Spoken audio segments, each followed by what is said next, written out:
Hi guys, James at Rampant Lion Reviews again for you today with another beer review. For this one, we are going to head down to Wales once again for the first time in what feels like a good long while. Now we're returning to a brewery that's featured on the channel a couple of times before, albeit I think this is only my third or fourth review that I've done from this brewery, if memory serves me correctly, but they are a very well respected Welsh brewery these days, and actually very well respected in England and Scotland and things as well. They're pretty well known actually. But the beer that we're going to have a look at today is a style that I've not had from them before. It's a style that I very much enjoy, so I have to say I'm very curious to see how this one turns out. So hopefully it's another nice beer, hopefully it makes for an interesting review, and I hope that you guys enjoy my take on this one as well. And it's certainly nice to do another Welsh review for you here on the channel as well. So for this review, we are going to head to a little place called Mold in the very northeast of Wales, quite close to Liverpool actually, which is just to the northeast, and we're going to have a look at another beer from Polly's Brewing Company. So this particular beer is called the Disco Infiltrator. It comes in at 6.4% ABV, and this one is a West Coast IPA. So yeah, really curious to see what this one has in store for us. Polly's, of course, are known mainly for their New England Hazy IPAs, and I think the two beers that I've had from these guys before, the two or three beers, have all been like, fruity and hazy New England IPAs. So definitely interesting to try something that's a wee bit different actually. So curious to see what it has in store for us. Let's get cracking with the review. So as always with my reviews, I'll tell you a little bit about the brewery before we taste the beer. If you want to get straight to the tasting, just fast forward.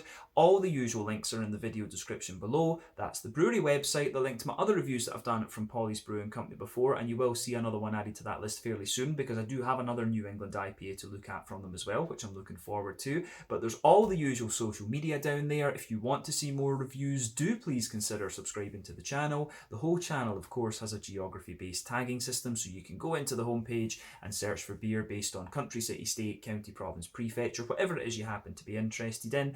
Do check out the playlists of beers from different countries. There is one there for all the Welsh beers that I've reviewed for you. That's being added to whenever I get the opportunity, but not as often as I would like. And as always, please do get in touch and let me know some of the other beers and breweries that you guys would like to see me review. It's always great to hear from you guys that are watching the videos, and the support that you show the channel is hugely appreciated. And do get in touch, particularly if you have some Welsh beer recommendations for me. I would love to see about getting some more of those. But anyway, on to my brewery notes to tell you a little bit about Polly's Brewing Company. So Polly's Brewing Company, as I've mentioned to you already, are based in Mold, a little town in the northeast of Wales. This is in Flintshire, and you'll find Liverpool just to the northeast, and Chester is right across the border to the east as well. But the company is run by three friends. This is Aaron Fellows, Sean Wheldon and Scott Nixon, and they founded in early 2018, originally with the name Loca Polly. So Sean had a brewery previously which was called Black Brook Brewing, and this ran for about 18 months, but he realised that he couldn't brew the kinds of beers that he wanted to for cask conditioning. So it was at this point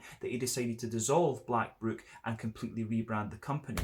But the idea for the name Loca Polly came in two parts. So Loca came from his brother James's graphic design project, which was called Loca Island, and Polly came from the horse which used to live in the barn in which the brewery is located. But Aaron, on the other hand, had been running a restaurant and bar and became known as the beer guy, and he used to buy Sean's beer while he was working at a local wine and tapas bar as well. But he was later approached by Sean to come in as the head of sales for Loca Polly, and so he deals with a lot of the business side of the brewery while Sean concentrates on the brewery. But Scott actually joined the brewery a little bit later on in August of 2018, having been a long-term friend, and he also works in the brewing side of things as well. But in early 2019 they received a cease and desist order from Loca, which is a Swedish soft drinks company who are part of Spendrup's Brewery, one of the big brewing companies over in Sweden, and so they decided to change the name to Polly's Brewing Company. But over the last few years, they've continued to grow, develop new beers and so on, and they're focusing mainly, as I think I've said before, on IPAs and pale ales and stuff like this, but they have been producing other styles kind of sporadically as well. But they've continued to grow their capacity, brew new beers, and as of October 2021, when I'm filming this particular review for you, they've produced around 410 different kinds of beer, according to Untappd. So yeah, that is everything I can really tell you about Polly's Brewing Company for the moment, but I think that's quite a succinct little brewery history for you. But if you want to learn more, you can of course check out the brewery website. You can follow them on Facebook and Instagram to keep up to date with all the latest goings on, and you can check out the Rate Beer, Untappd and Beer Advocate pages to learn a little bit more about all the different beers that these guys have done. So yeah, that's it. Let's get on to the beer itself then. So I'll just let you have a little look at the artwork on this one before we open up. So as you can see, the little sort of teardrop kind of thing that you have here, that is the Polly's Brewing Company symbol, and I'm pretty sure they used that when they were Loca Polly as well, actually. But there you can see Polly's Disco Infiltrator West Coast IPA. Like I said earlier, it comes in at 6.5% ABV. This one has, I think it's a 90% pale malt and a 10% crystal malt base that's in this one, and the hops are Cascade, Centennial and Chinook, all of which we know very well. Cascade, of course, is the original American West Coast hop. So Yakima Valley, about 8% ABV. I always find it gives you a little bit of grapefruit, but also a kind of figgy, red fruity sort of thing. Centennial is about 11 or 12% alpha acid. That usually gives you some nice big kind of zesty lemons. And then Chinook is a big beast of a thing. That's about 13-14% alpha acid, if memory serves me correctly. Big piney resins and a very kind of strong, pungent grapefruit character. But you can also see on the back of the can there, Polly's, which is quite nice. And there was actually a wee bit of a story about this beer on the Untappd page. So let me just bring that up and we can look at that. So it says, on the Untappd page, it says this: our staff designed beers are back again for 2021, and this time around all bets are off. No style is sacred and no corners are being cut. First up this time is Disco Infiltrator, designed by our very own head of sales, Aaron. Waxing lyrical for his love of everything West Coast, it's almost become infamous within the walls of the brewery, our ongoing quest to make in his mind the perfect West Coast IPA. We've gotten close plenty of times, but that quest to quench goes on. No longer though. In collaboration with our brewers, we've pulled a recipe out that when tasting after canning made Aaron go, yep, this is it, lads. So going 90% pale, 10% crystal on the grist bill, and almost entirely hot side of the hopping, this beer is piney resinous and a perfect homage to those incredible breweries without whom we wouldn't exist. So yeah, this sounds as if it's going to be proper old school, so I'm looking forward to this. It doesn't tell you what the IBUs in it are, unfortunately, because I would look at that. For me, the difference between the new age West Coast IPAs, if you like, and the old school ones is the bitterness. They've taken the bitterness down in the West Coast IPAs because of the kind of haze craze that's gone on. But let me just get rid of that page, and yeah, we can crack on with the beer then. So as you can see, plain silver top can on this one. I think I paid about £6 for this beer, so that is maybe about €7, 70 Swedish kroner. And I guess in dollar, probably about $8 American, something like that, just for those of you watching in different places. But yeah, 440ml can, a West Coast IPA at 6.4% ABV. Let's get this guy out and we'll get on with the tasting then. Curious to see what this has in store for us. So, there we are. Oh, you can tell from the appearance right away, this is going to be pretty good. I'm excited for this, I have to say. Yeah, there we are. So, yeah, this looks pretty good, I have to say. I'm very curious about this. So, before the head disappears on this one, you can see that it's poured with about a 2/3 finger of a frothy, I would say kind of cream, very slightly beige coloured head, which looks nice, but yeah, definitely a kind of creamy coloured head. You can see that there. If we bring it up to the camera, so look at that. But nice kind of mix of bubbles in there, some small bubbles, but some bigger ones as well. But yeah, if I put my hand behind the glass, you can see this has got a lovely, very rich amber colour to it, like a sort of blood orangey amber. Now, remember, the colour of your beer depends on 1, the type of malts that you use. 2, the length of your wort boil is also going to play a role. The longer you boil the wort, the more the sugars caramelise, and thus you get a darker colour of beer. In this one, since it's a pale malt and crystal malt sort of thing, I would suspect that a lot of the colour, the amber colour in this one, is coming from the crystal malt. 2-row and crystal malts, of course, are the ones that are very popular with the West Coast breweries over in the States. But I suspect that it will be one of there's various different types of crystal malt, I should also say that, and I suspect that it will be one of the darker ones that they're using in this, because pale malt wouldn't give you such a deep amber colour on its own, but it could be a slightly longer wort boil. A West Coast IPA tends to have a 90-minute wort boil, but it doesn't always have to have that.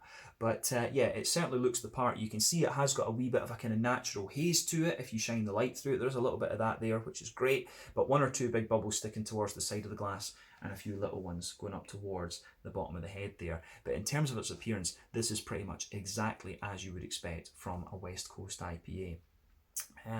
But yeah, it looks great. I have to say, I'm excited for this one. I know Polly's are very capable, and this is the first time I've tried a West Coast IPA from them. So yeah, this should be very, very nice. But let's take a closer look at that aroma then and see how we get on. I don't think there's anything else we need to say about the appearance of this one. So yeah, aroma time. Oh, yeah, I can see why Aaron from the brewery was very enthusiastic about this one. This does smell very, very nice. Now, as I've explained in previous reviews, for me, when it comes to the West Coast IPA, there's two directions you can take these in. You can either have them being a little bit more kind of bready and biscuity, such as the Pliny the Elder from Russian River, or you can go down the more oily and caramelly route, such as the Sierra Nevada Torpedo. And both work very, very well. This one, to me, smells as if it's kind of somewhere in the middle. It's got quite a lot of that. It's got a nice big oily sweetness to it, but some biscuity notes, but you can smell a bit of breadiness in there as well. The fruits are nice and big and oily, but it doesn't smell as if it's going to be the dankest of beers, actually. So, yeah, this is going to be interesting. But yeah, first impression of it is it's quite a sweet and oily, juicy West Coast IPA, this one. So I'm really curious about this. But let's break the aroma down for you properly before we actually taste the beer. So the backbone of this beer, when you sugar it up, you get a lot of lovely kind of bready characters out of this one. It's a mix of, you've got a little bit of bread crust underneath, you've got a slightly sweet brown wholemeal bread in there, and definitely some kind of white bready characteristics as well, which are absolutely great. I really, really like that about this beer. The bready backbone that this one has is very, very nice. But I do actually get a little bit, I do get a wee bit of a kind of Werther's Original butterscotchy kind of thing out of this. That can be, it just has a little bit of that sweetness to it, but at the same time you do get a straight up, you do get a little bit of a kind of straight up oily sweet caramel coming out of this one. It's almost a little bit fudgy, actually, maybe like a little bit of a slightly vanilla fudge kind of thing to the aroma here, which is interesting. So yeah, it's just got a wee bit of that candied vanilla fudge sort of thing, or like a Werther's Original butter candy. There's something like that coming out of this beer. But yeah, you can smell the straight up sweet caramel. I definitely get a wee bit of a biscuity character, like a McVitie's Digestive Biscuit, and for me that'll be the crystal malt. But I think the brown sugars in this one will be coming primarily from the crystal malt. And as I've said, there's quite a few different varieties of crystal malt. It didn't say exactly what crystal malt they put in this one, but there are ones that have varying degrees of brown sugar characteristics in them, so you have to bear that in mind. But the malt base on this, I think, is really nice. If I was smelling it blind, actually, I could see myself saying that there's a bit of Maris Otter in this. It's almost got a similar kind of sweetness to what you expect from the Maris Otter aroma. So yeah, the aroma of this one, the aroma that you get in the brown sugary side of things actually reminds me of the flavour that you get from some of my local Williams Brothers beers here in Scotland. So that's an interesting wee thing that I'm picking up from this. But yeah, the aroma out of this is very, very nice. So it gets a thumbs up from me in that regard. Yeah. On that, I don't know if there's too much else to say about the malty side of things. Lovely bread crust, sweet brown bread, bit of white bread, oily caramel, bit of kind of Werther's Original vanilla fudge sort of thing in there as well for me. So yeah, it's really nice in terms of tone, and a bit of biscuit of course too. So let's look at the hoppy side of things. Now, what I'll say first off about this beer is that it certainly doesn't come across as being the dankest of beers, but they're saying in that little description I read out that there was a lot of early edition hops, or is they during the hot side of the brewing. So yeah, not a lot of dry hopping in this one, but just going from the aroma, I think it's probably late edition hops rather than early edition hops, because it doesn't have such a big pungent dankness to it. And I suspect what they're doing with this one is Chinook is most likely to be the bittering hop in this. Chinook is a brilliant bittering hop. So remember, the early edition hops are the ones that give you all the bitterness, but then when you reach the last half hour of the boil, you start to get that. Well, I think throughout the whole boil you get it, but in the last half hour of the boil, that's when the hops contribute a little bit of bitterness, but also quite a lot of flavour and aroma. And then dry hopping, of course, is 100% flavour and aroma.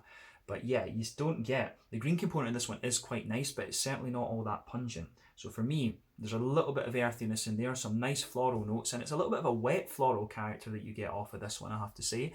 But there's also a wee bit of a kind of nice, there is certainly a wee bit of a nicer kind of grassy element in there as well. But the floral aromaticity comes across as quite wet. The grassiness is actually quite wet as well. And you've also, and you also have that kind of, just wet, grassy character coming off of this one, which is quite nice actually. So yeah, the way everything goes together in this beer is quite nice, I have to say, from the green perspective, if that makes sense. But on the fruity side of things, let's have a little look at that. So as I said earlier, the fruits are quite oily for me. You can smell the cascade. The cascade, I think, is the backbone of this beer. You don't get too much of a pungent pungent grapefruit out of this one, which is what you would expect of Chinook, right enough. But you can smell that soft, red, fruity, almost figgy character that you get from Cascade. There is a wee teeny bit of a little teeny bit of a kind of grapefruity character in there, and then you can smell, to me it actually has quite a little bit of an orangey character too. I would have guessed if I was smelling this blind that there might be a wee bit of Amarillo in here, because it does have a wee bit of a kind of orangey, oily character to it, but you can certainly smell a wee bit of the oily lemony zest at the front of the nose from this one as well, and that'll be the Centennial in this one. But the aroma of this is lovely. As I say, not as dank and pungent in its green component as some West Coast IPAs, but a lot of the other elements are there in my opinion. So I think this is going to be quite a nice beer. Let's just put the last of it in the glass then, and we'll have a taste. So as I always say, take a wee bit of time to ponder over the aroma of your beers before you get stuck into them. But let's have a taste of this now. This is the Disco Infiltrator, a 6.4% West Coast IPA from Polly's Brewing Company in Mold, Flintshire, northeastern Wales. Let's get stuck in.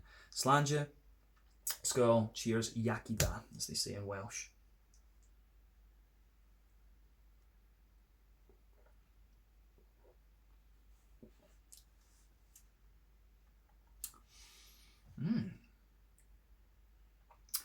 It's a nice beer, that, but not quite what I expected, I have to say. It's actually a very smooth and slick one. It doesn't have, first impression is, it doesn't have the big bitterness that you would expect of a West Coast IPA. First off, it's one of these ones that's brewed as a kind of new generation West Coast IPA. And I mean, back in the day, I always loved one of my favourite West Coast IPAs was always Hardcore IPA from Brewdog. That was brilliant. And then Mr. President when it became that as well. So yeah, it's this one. It is, if I'm honest, I'm a little bit disappointed by it, because it's just it could be kind of so much more. I would think this one's it's oily and sweet, and it's got certain characteristics of the West Coast IPA. The aroma was very promising, but I think it just doesn't quite deliver on what I would want from a West Coast IPA, I have to say. And remember, beer is subjective. I would say that.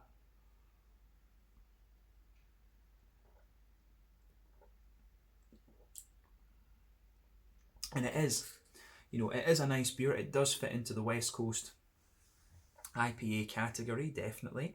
But it just needs, it needs a bigger green component. That's the first thing. The green component in this has to be a bit more dank. It has to be a bit more dank, or it has to be a little bit more kind of floral and spicy. It needs some more IBU to it, this beer. To be a proper West Coast IPA, it needs a bit more IBU. But the flavour of the malt base is good. The oiliness of the fruits is nice. But I think this beer is let down by its green component. I have to say that.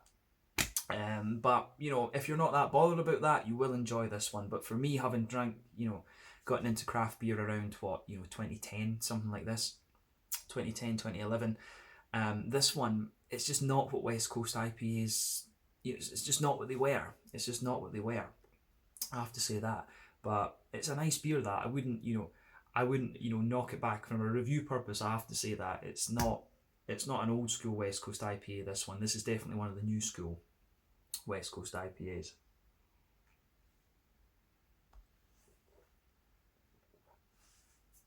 So yeah, the malt base though is very, very nicely done, I have to say. So let's break the beer flavour down for you and explain it a little bit more kind of in depth. So straight away across the middle of your palate with this one, you can feel a little bit of that kind of bread crusty quality. That goes across the middle third of your palate and your back third of your palate. And that kind of carries on into the aftertaste and gives you a little bit more of, a kind of, how would we say, it gives you a little bit of dryness the further you go into the aftertaste too. And from the West Coast perspective, this definitely leans towards the bready end of the spectrum.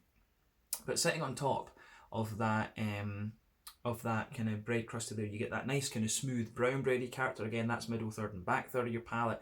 Then you get a bit of the lighter kind of white bready sort of thing, and you can feel that just sort of smoothing out the beer. But let's focus on the middle third of your palate just now. So yeah, you've got a base layer of bread crust, sweet brown bread in there, smooth white bread on top, and then you start to get the kind of brown sugary elements out of this beer, which I think are quite nice.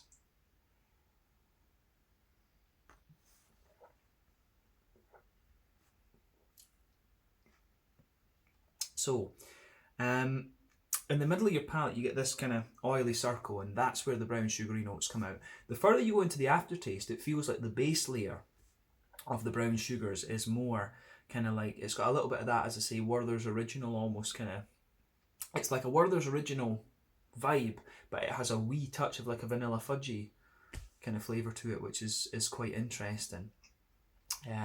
But then as you go towards the dead centre of your palate, you can feel that those flavours become a little bit more concentrated, and it's a straight up oily caramel. And as you go further out from that, on top of both the kind of Werther's Originally kind of base that the beer has, you feel as you go out to the extremities of that middle third of your palate, it's definitely a little bit more kind of McVitie's Digestive like, should we say.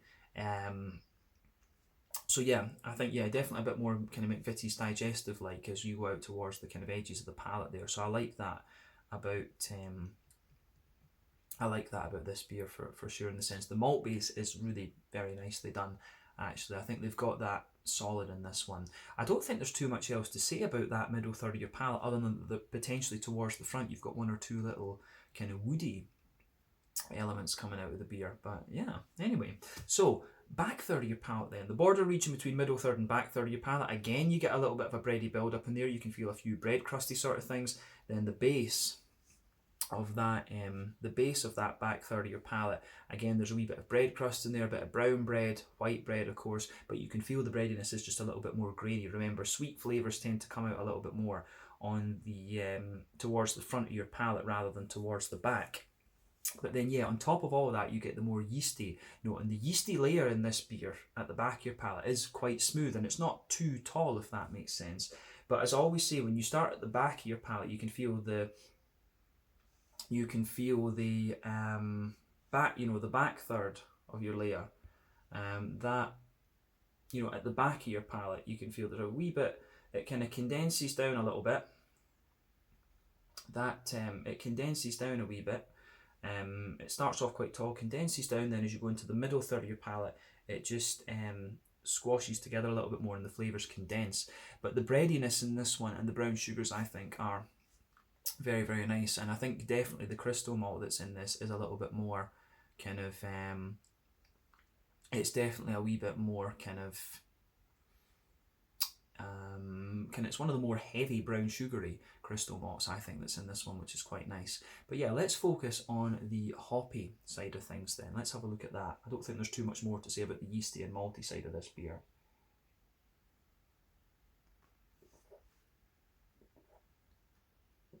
So, in the back corners of the palate then, you've got a nice little bit of earthiness in there. As you move further forward, it's a wee bit herbal. And then as you push towards the kind of front corners of the palate, there's definitely a little bit more kind of floral aromaticity in this one. So I do like how that goes together. So a nice little bit of a big floral aromaticity coming out of the beer, which is great. But it's not, as I say, this beer really isn't dank. And it doesn't really feel all that bitter, to be honest with you. I suspect that what they've done with this is that they've added, it's been pretty much last half hour hops that have been put in this, and very, very little in the early edition stage. And I think they need to put a bit in the early edition stage. If you're going to do a West Coast IPA, you've got to put at least 60 or 70 IBUs into these beers. Doing 0 IBUs for me is just not what the style was. I'm a little bit of a traditionalist that way. I'm not the greatest of fans when it comes to West Coast IPAs that have 0 bitterness. They need a bit of it, in my opinion. But you do certainly get a wee bit of you do get a little bit of floral aromaticity in there. You can feel it feels a little bit spicy, but you don't get that big dankness. I got excited with this when it had Chinook in it, I thought it's going to give you a big beast, it's going to blast you with these big kind of pine resins and stuff, but it just doesn't do that. But round the front curve of the palate, it's a bit lighter and grassy, and it's kind of like a wet, fresh cut grass that you get out of this one. So I think the Centennial is contributing to that quite a little bit, actually. But the green component, as I say, is the thing is the disappointing thing about this beer for me. I think it's just not authentic, in my opinion. It's authentic in terms of the hops they've used, but it's just not authentic in terms of how the brewing has been done. There should be more early edition hops in this one, 100%. But let's focus on the fruity side of the beer then. So the border region between front third and middle third of your palate, again you get a wee bit of a bread crusty build up. The base of that front third of your palate, I think, is like a smooth, slightly sweet, brown bready sort of thing.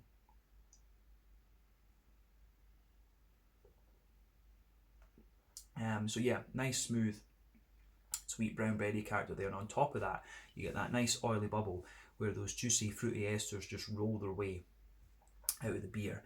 And yeah, this one is kind of what you would expect if you know the hops. Towards the back of that front third of your palate, you can get a little bit of that pungent grapefruit, which will be both a mix of Cascade and Chinook. But as you move further forward, it really mellows out, and it's the Cascade, I think, that takes the lead on the back half of that front third of your palate. You can feel that slightly figgy, but still kind of grapefruity note as you push further forward. And as you go into that front half of the front third of your palate, you get a more kind of oily note out of this one. You definitely get a bit of that kind of lemony Centennial thing, but I do want to say there is a wee hint of an orangey character in this one. It's like a very light tangerine note, but as you reach the kind of front tip of your tongue, it's just got a little bit of you can feel the grassy esters and the kind of lemony notes from the Centennial just mixing together. So the fruity side of this beer, I think, is pretty solid. So I'd say they've got 2 out of 3 components in this beer pretty much bang on, and that's the malt base and the fruity side of things. The green component is a disappointment. It needs, as I've repeated, it needs early edition hops. Put a load of Chinook in that. Put a load of Chinook right as you reach boiling point. Do that. Give the beer 6. I think if you gave this beer 60, 70 IBUs, it would be good. I can understand because of the way that the drinking culture, IPA culture is these days, taking it down to about 60 IBUs or something like this is fine, but this beer really lacks. This beer, I think, is only about 20 IBUs or something. For me, that's just too little for a West Coast IPA. So yeah, not a great fan of the West Coast IPAs where it's like New England level bitterness, and this one is a New England level bitterness West Coast IPA, which for me just doesn't compute. But different people have different things. I know people that like these kind of non-bitter West Coast IPAs, but I think you need a bit of bitterness in these to really get the full vibe. But yeah, it's all about, as I say, everyone's got their own point of reference and opinions on that, but that's just me. When it comes to West Coast IPAs, I am a bit of a traditionalist, but I think generally speaking, when it comes to beer, I am like that when you see my lager and hellish reviews and things like this. But anyway, 2 out of 3 is no bad. And as I say, the beer itself is nice and drinkable and the flavour composition is good. But yeah, let's round off the review with the mouthfeel then.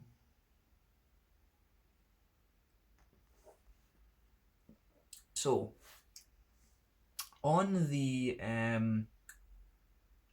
mouthfeel itself, I'd say this is actually, they've got the body of this right as well. The mouthfeel on this one is really nice.